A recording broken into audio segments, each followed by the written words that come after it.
Hi, hello everyone. Welcome to this session, which is about the real reason why teachers feel stressed at work. And I had some tech problems at the very beginning, and I was trying to figure out how I can fix it so that I actually go live. But it seems that it's very restricted, so I hope anybody can see me.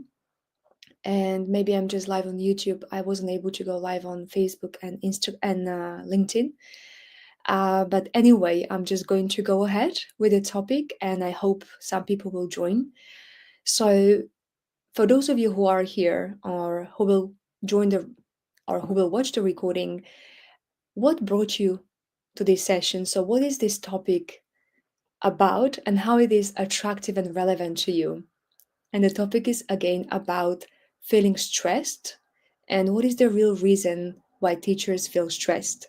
So if you already want to mention that what you feel is the reason that teachers feel stressed, just write it in the comments or even write where you're joining me from. And I'm a teacher myself who's been through a lot of stress, so I will be speaking from my own experience, and also I will be using quite a few tools from Positive Intelligence that I currently work with, which is all about how you can become clear headed and more grounded in all the situations you're going through. And I'll be just sharing to start with what is the anatomy of stress before we even go to any best practices. What is actually stress? So, when do we feel stressed? So we feel stressed just when we have this thought of something not going the way we want it to go. And very often that thought is coming up when we are not present, when we are in the future or in the past, but not really here and now. So you can be stressed and be present. We are either stressed because we are worried about the next day or about the things which are about to happen, or we are stressed because something didn't go well and we feel negative about that. Now, when we are stressed, then the survival brain is activated. So we've got the positive brain and the survival brain. I will be speaking now in very simple terms, but brain is the limbic system.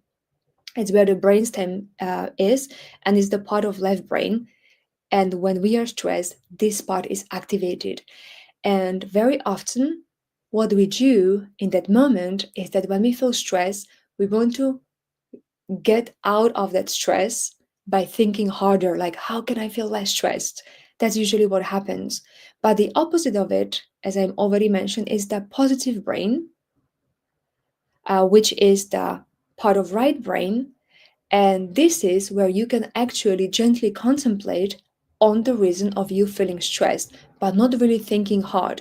Because by you thinking harder, you will become even more stuck in your survival brain. So you will not have any clear headed solutions. If anything, you will be even more stuck, as I mentioned already. So don't think hard, or don't think your way out. That's the first don't. And don't judge yourself when you're going through any stress. And what is good to do is to do any exercise where you can focus your primary attention on the physical sensation. And we call them PQ reps, which is the mental fitness exercise of the positive intelligence. And that's where you get present in your body. So you're not in your mind, because when you are in your mind, then your mind takes you to the past or to the future, but you are present here and then. And also, you need to do a lot of empathy towards yourself. So, first of all, be empathetic towards yourself and even think like, why I do feel stressed, and just stay with yourself and feel some compassion for yourself. And then this gentle contemplation that you can do on the lies that the saboteurs, which are the inner negative voices, have when you feel stressed. And I'm going to go into detail of that, but I wanted to give the context of what's happening in you or with you when you feel stressed. And I don't know if you've attended the previous sessions with me. I've been speaking about these 10 saboteurs, which are very likely behind any negative emotion or situation that we are in. And those 10 saboteurs are judge, controller, avoider, pleaser, victim, restless, hyper-rational, hyper-vigilant, hyperachiever, and there is one more which I might have forgotten right now, which I didn't mention. So all these saboteurs are affecting the way we think and the way we perform, the way we have our relationship, and the way, yes, we feel. And today, I want to show you at least how the two or three of them really affect you when you feel stressed. So let's speak about the judge, which is the main saboteur and starts all the other accomplice saboteurs, the ones I mentioned. And then we can speak about the controller, hyperachiever, or maybe even avoider, how these are lying to us when we are feeling stressed. So I don't know if you've heard about the judge saboteur, but what it does, it judges you. And usually it has an idea like you must achieve this. If you don't achieve this, you will feel miserable, or you will be nobody, or you will be unworthy. So that's the judge. So if X doesn't happen, you will feel miserable. That's usually how it lies to you. And very important to say as well is that it's telling you should be stressed because anyway, you are not going to achieve X that you want to achieve. Or as you can see, you're not achieving X. So you are unworthy. You are not good enough. Okay, so that's the judge. However, the truth here is that yes, the X, whatever you want to achieve, let's say it's going to be like you want to have a good class. Okay, as a teacher, you want to maybe get new students and you have some sales sessions with the potential parents or students, and that's what you want to achieve. But the judge is making you feel like, oh, be stressed because anyway you won't achieve it because you are not creative to create a good class, or maybe you're not a salesperson, a good salesperson to sell this program to students. Um, and again, the truth, that's the lie, right? But the truth is, yes, whatever you want to achieve is great. So it's great to get new students, it's great to have a good lesson, and it's just great to be maybe present on social media in order to be visible to potential new students. That's all great. And do your best to achieve it. So, yes, go for it, do your best to achieve it. But if you don't achieve it, or if it doesn't happen, whatever you want it to happen, is not the end of the world. You can still find the gifts in that situation. And if you look at everything with this perspective, like whatever I do, I go with my best intention. But even if it doesn't go the way I want it to go, there is always some learning, some gifts I can get from there. So if you just change this perspective, that there is always some gifts and opportunity in everything you do, things will be much better and you will feel less stressed. And now I'm going to go through the gifts you can take from any situation that doesn't go your way and that make you stressed. So basically, again, we contemplate on the worst case scenario and what are the gifts from there. So let's imagine now, I want to give you examples so that you can understand it better. You want to go more independent as a teacher, meaning you want to have more classes. Let's say you already do full-time job or part-time job and you want to have more students and you want to get them on social media. So there are different ways how you market yourself, how you engage with potential students. And then you agree with some of them to come to your, let's say, sales sessions or whatever you want to call them, discovery sessions or consultation sessions or initial session. Let's say it's a free session where you explain the way you work, you help them see where they are, where they would like to get, and even how you can be the bridge to help them get there. And your idea is that you will sell your program to every person you see. Okay, but then what is the worst case scenario? The worst case scenario may be that actually the person says no to you, that I don't want to work with you, or this is not the right time, or this is a lot of money, or whatever. And you have to think about the worst case scenario, what it is. that you may speak to 10 people and none of them is going to work with you or be your student. And that's the worst case scenario. So once you have that,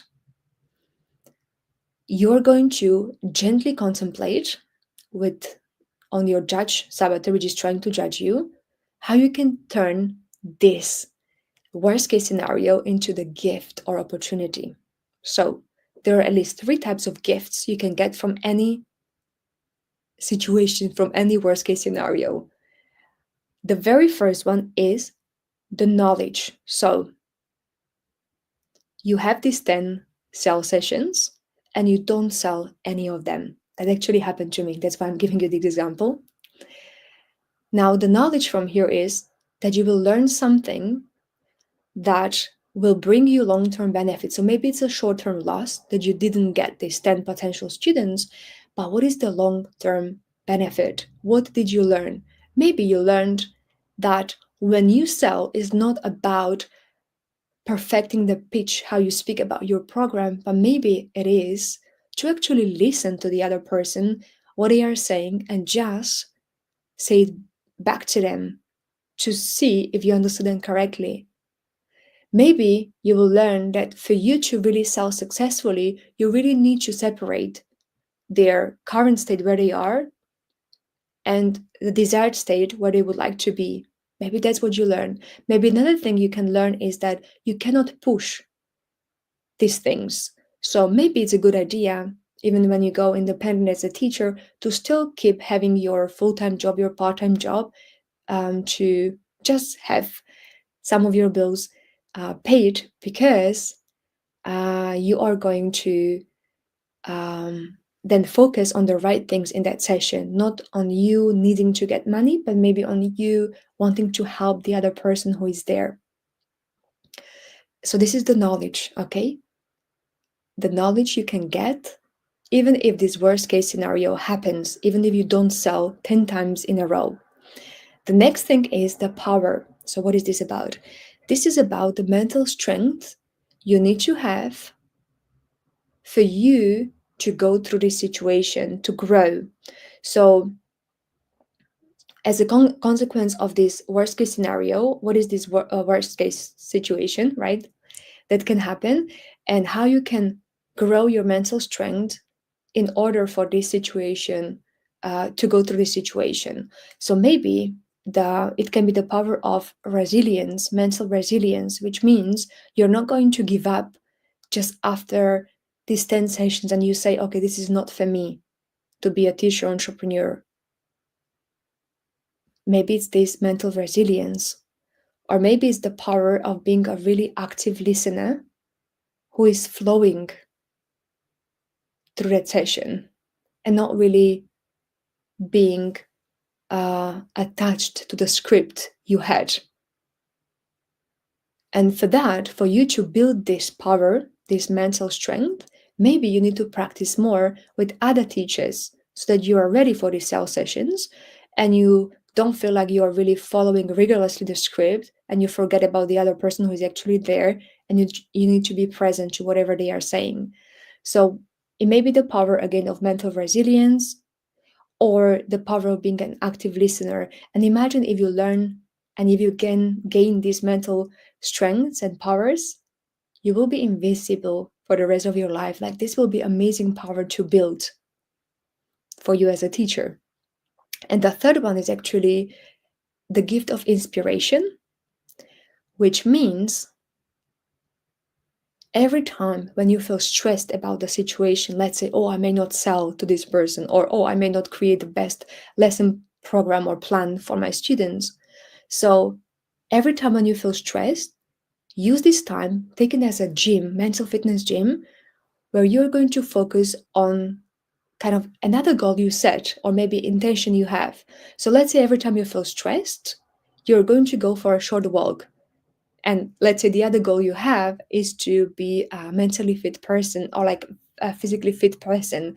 Or maybe every time you feel stressed, you may eat some fruit or vegetable. Or every time you feel stressed, you may want to make a positive comment on social media on somebody else's post. Let's say if you are interacting with your potential students. So make another goal that every time when you feel stressed, this is the activity or these are the things you will do that will bring you closer to your goal that you want to get there. So in this way, you will take advantage and make use of this even when you feel stressed, and you will do something productive. Okay, so you will be inspired to do something productive anytime you feel stressed. So just to repeat, so if the judge is there judging you, that you must feel stressed because otherwise, because anyway, you will not achieve what you want to achieve. So if you feel like, okay, what is the worst case scenario that can happen in this situation? And then what are the gifts, the three gifts I can get from there, even if this worst case scenario happens? So again, it's the gift of knowledge, which can serve you for years to come. It's like long-term benefits. What will you learn in this situation? And these lessons will be invaluable.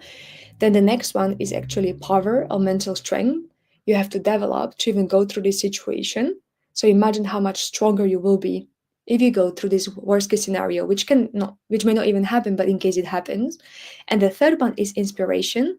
So to kind of like, in a way, reset your energy and redirect your energy towards the goal you want to be building anyway. And every time when you feel stressed, you take one small action towards that another goal that I mentioned. Let's say you go for a walk every time you feel stressed, at least for 1 minute or 5 minutes. Or maybe, as I said, you eat something healthy, or you even have a call with someone. So in this way, you can build relationships. So whatever goal you have, every time when you feel stressed, you do something towards that goal. And in this case, there is no reason to feel stressed about anything because, first of all, it doesn't help the situation. And second, even if this worst case scenario happens, you will have gifts out of it. So what's the point here? Why do you feel stressed? And this is the judge, okay? The main saboteur. But we have other saboteurs as well. And I'm going to touch on them too. The next one, just very quickly, to give you an idea, is the hyperachiever, is the saboteur which makes you feel unworthy unless you achieve the goals, objectives you set for yourself. Let's say you become a teacher entrepreneur, okay? You start having your own business and you say in the first 1 year, I want to have 50 students at this and this rate, okay? That's what I will have and that's what I focus on. And then you keep feeling stressed about it because it's already 6 months in a year and you just got one student. So you become stressed, more and more stressed, because you associate and attach your own worth to the results you want to get. And that's what what makes you feel stressed. So what is the truth here? The truth here is, yes, you do have a goal to go for, and that's great. It's always good to have goals in our lives. But what truly matters is the journey and the process. Because even if you achieve the goal, there will be another one, another one. And if you only feel okay and not stressed when you've achieved the goal, then 98% of the journey you will be stressed. So what's the point? So the question is then, how can I how can I enjoy, and you can contemplate on that, how can I enjoy the process regardless of the outcome? So what will be the things I want to enjoy in between these goals that I set for myself? Um, so that's what I wanted to emphasize here with the hyperachiever. And paradoxically, what happens, and I can attest to it, when you are less attached than to the goal, when you are less obsessed with the goal, but you know what the goal is, but more kind of enjoying the journey, you are more likely to get the goal. Okay. And that has happened to me many times because hyperachiever was one of my top saboteurs. But then when I started working on them, it's become so much easier. I can see Melinda Johnson joined. So nice to have you here. And I love your beautiful picture, profile picture. I'm so happy that you are here, Melinda. I can't see the rest of the comment. I don't know why, but I guess you wrote more than just one sentence. Yeah, okay. So I want to continue with another saboteur. Maybe you can tell me which saboteur would you like me to touch on? So I've mentioned already the judge, the hyperachiever, and then we have the pleaser, victim, restless, hyper rational, hyper vigilant, controller. So maybe which ones would you like to hear about? Which ones would make sense for you to hear about so that I can show you how the stress is affecting you because of these saboteurs? And they start all in your thoughts when they start telling you the lies.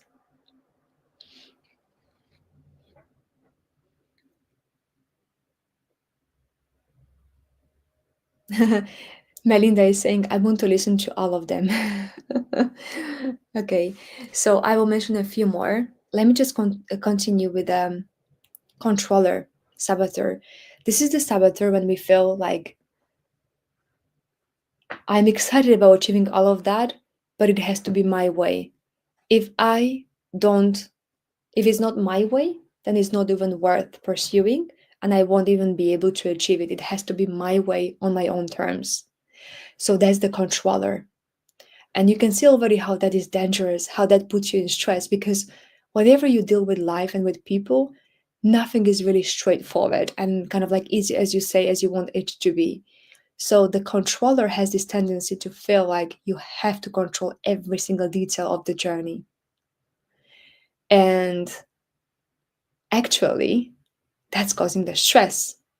So very often we want to control the every single detail of the journey, but this is really short-term benefit. So sometimes we even achieve what we want to. Let's say if we want our students to do certain thing, or even our children, our friends, or our neighbors, or people around us, and they do it, we can achieve that, but at what expense? Maybe the long-term relationship is affected, and maybe long-term is not really the most sustainable strategy. So let's say we force our students to do the homework a certain way, but long term we don't really prepare them to be empowered human beings that are responsible for their homework. So the question is for the controller not to really be in control. The question is, how can I make it more of a pull and not push?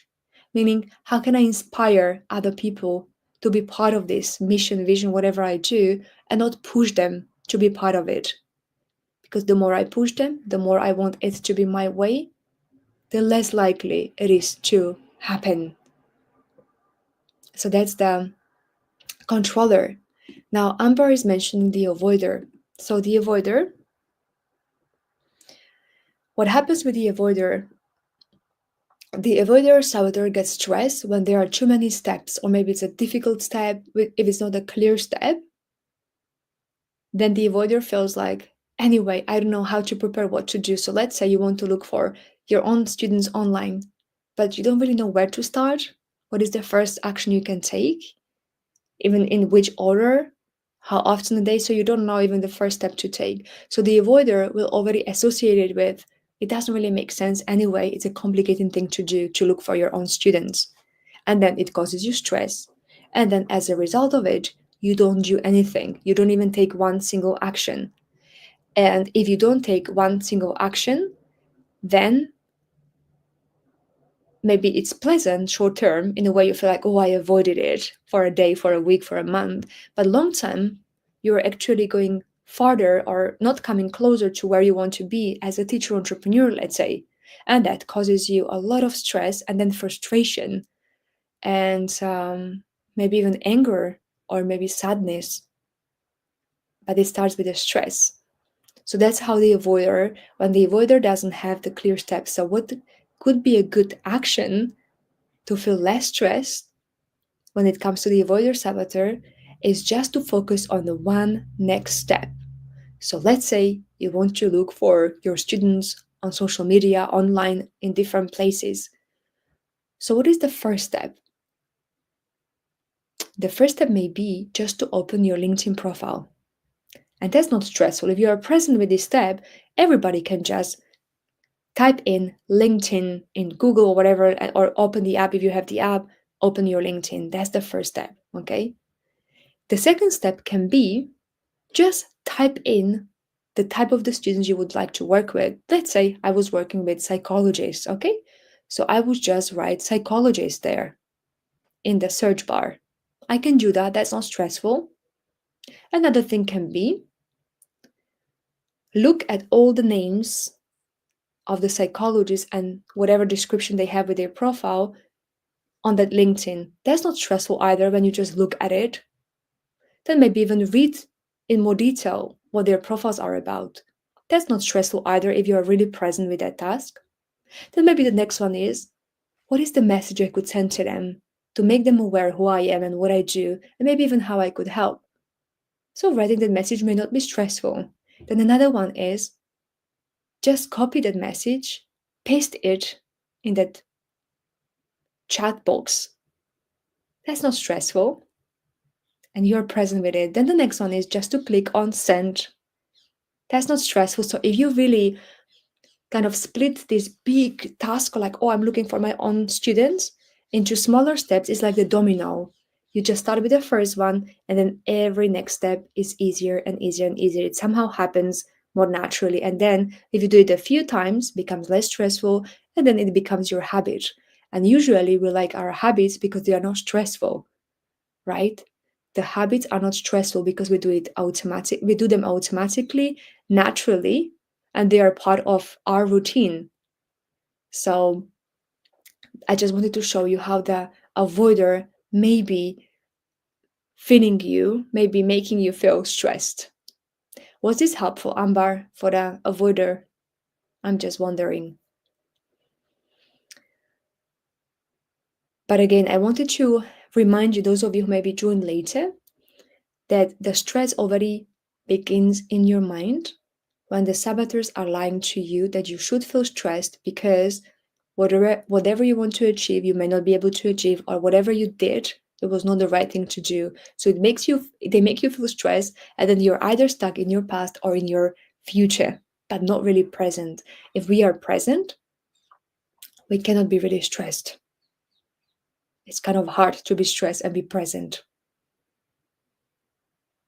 So maybe think about what is the stressful situation right now in your life.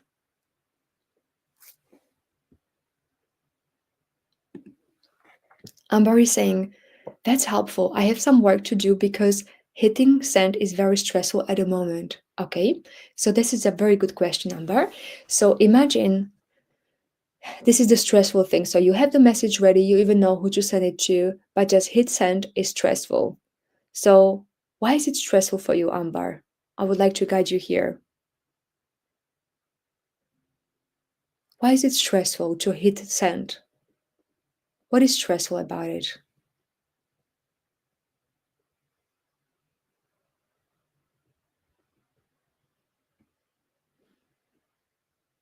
It may take some time maybe for Amber to respond, but basically,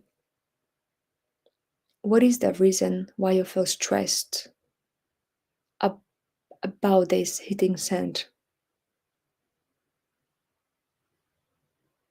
This is where we are contemplating, not thinking hard, like, why am I stressed? And I don't want to be stressed, but just contemplating. And Amber is saying, what if the other person is not interested and will get upset and angry?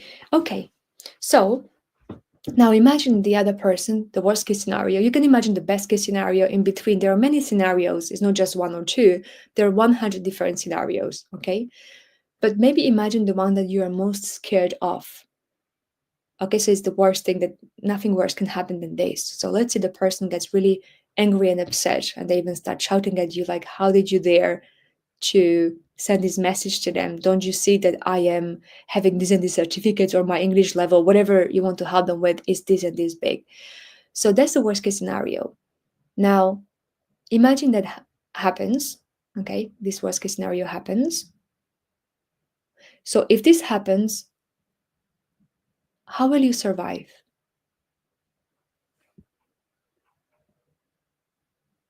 How will you survive if the person starts shouting at you verbally? How will you survive? Amber is saying, it doesn't sound so bad when I say it out loud. Yeah, but if we don't say it out loud, and if we are not present to what we are even saying, that thought, that fear, that stress is having control over us. That's the saboteur. In this case, it can be maybe the judge judging you, that you're not good enough, and other people will say no to you and they will be angry, or maybe even hyper vigilant when you are too scared about the worst case scenario and you are paralyzed to do even the simple task. If we say it out loud and we are present to it, if we listen really to us, then as you said, it doesn't sound as bad. So, what is, we already spoke about how will you survive? So, I remember, uh, okay, Amber is saying, if it's too bad, I can block them and I don't have to continue the conversation. Exactly. You could always block the person if they are really harassing you or they are not really happy with what you are saying in that message. And you don't have to continue the conversation. Or you can just say, thank you so much for your feedback. I won't contact you anymore. Or I respect whatever you said. I won't contact you anymore. Or I'm sorry if I came across whatever. Yes, that's how you can cope with it. Um, Melinda, I have been paralyzed to do a very simple task. That's the hypervigilant, which makes you super scared because you are too scared about what can go wrong. And then because you don't say it out loud and you're not present to it, it does control every single action of yours. And it does paralyze you because you're just imagining the worst case scenario. But if you go to this worst case scenario mentally once, maybe sometimes even twice, it's not like you're reliving it. You are just trying to reduce it by already speaking through it. And then we ask, how will you survive? Yes. And then the next one, what can you do to reduce the fear of this happening? And with this question, there are three gifts, right? You can always get and learn in every situation, in the worst case scenario as well. And I mentioned already it's the knowledge, the power, and inspiration. So the knowledge, what can you learn from here, even if this worst case scenario happens, that you wouldn't be able to learn otherwise? So, for example, I had these 10 sales sessions I didn't sell. And what I learned is that I became more present to what people are actually saying and less attached to the scripts I followed before, or less attached to me needing to sell the program. First of all, I learned how to listen to the other person who is there. So that's the knowledge I learned. Like, you need to listen to the other person and be present with them and guide them through that experience and not be focused on what you want to sell. So this is invaluable knowledge that I will use for the rest of my life. And I learned it as a gift from that situation where I didn't sell 10 times and that was feeling me stressful. At that time, so the next gift can be inspiration.